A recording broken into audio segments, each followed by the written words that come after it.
Olá e bem-vindos aos estúdios da Dukascop TV em Genebra. Eu sou Sam Meredith e meu convidado de hoje é Simon Ashbacher, sócio da Dyna Capital. Nós vamos conversar sobre investimentos alternativos. Obrigado pela participação, Simon. Obrigado, Sam. Com a crescente volatilidade dos mercados presente nos dias de hoje, haverá ganhadores e perdedores. Você poderia comentar quem serão os potenciais beneficiários disso? Sim, Sam, você está absolutamente certo. Temos visto cada vez mais volatilidade nas últimas semanas ou meses, após um período de 3,5 anos em que a volatilidade esteve baixa, sem altas e baixas intensas. E a volatilidade apareceu não só nas equities, mas também na renda fixa e nas moedas. Normalmente, períodos de baixa volatilidade são beneficiários às pessoas que são investidores passivos, que apenas investem em ETFs e com alocação de ativos mais passivas. Obviamente, agora que há mais volatilidade, isso dá mais vantagem aos investidores mais ativos, os reais geradores de alfa. Então eu acho que esse será o caso. Eu acho que as estratégias certas serão macro globais, equities curtas e longas e potencialmente CTAs.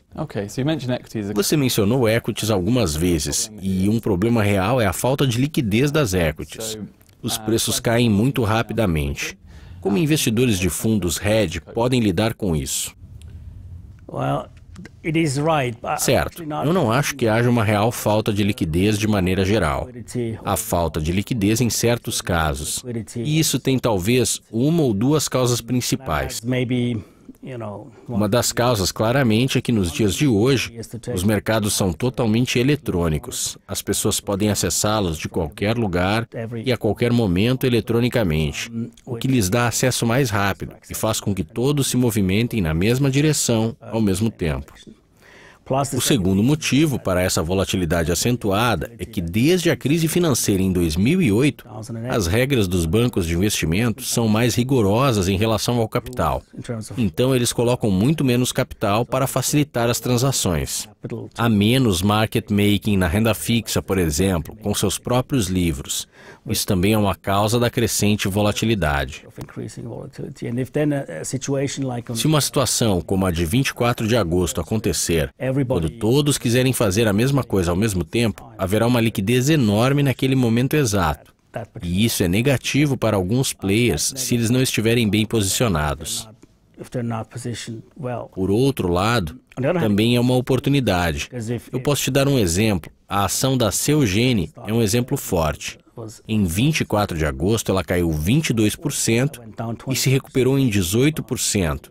Então, quem fez o dever de casa e viu os preços das ações caírem, aí eles podem comprar. Isso acontece porque todos vão pelo mesmo caminho. Então, se naquele ponto você souber o que quer fazer, você vai pelo outro caminho. É uma oportunidade enorme. E os bancos centrais? Eles têm lutado para combater a aflição econômica mundial. Se analisarmos o panorama dos mercados de títulos para a inflação, é tão baixo quanto a última crise financeira, a que você se referiu anteriormente. As pessoas estão simplesmente perdendo a fé nos bancos centrais? Talvez, eu não diria que estão perdendo a fé, é difícil generalizar. Mas claramente usar a política monetária como ferramenta para revitalizar as economias, as pessoas estão perdendo um pouco de fé nisso. Isso é certo. Por outro lado, se você analisar a última crise financeira e depois da queda do Lehman, é isso que os bancos centrais precisavam fazer. E eu acho que fizeram um bom trabalho. Além disso, temos que diferenciar os mandatos dos bancos centrais em circunstâncias específicas.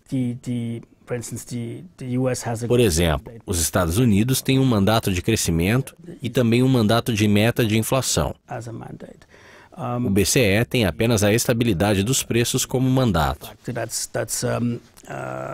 Outro fator importante, eu acho, é que não é apenas uma questão de política monetária, que é importante fazer com que as economias andem para frente. A política fiscal também é importante.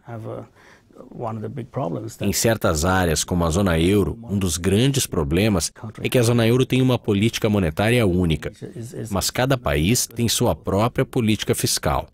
Então isso não é bom para o crescimento. As pessoas juntas não conseguem reavivar a economia.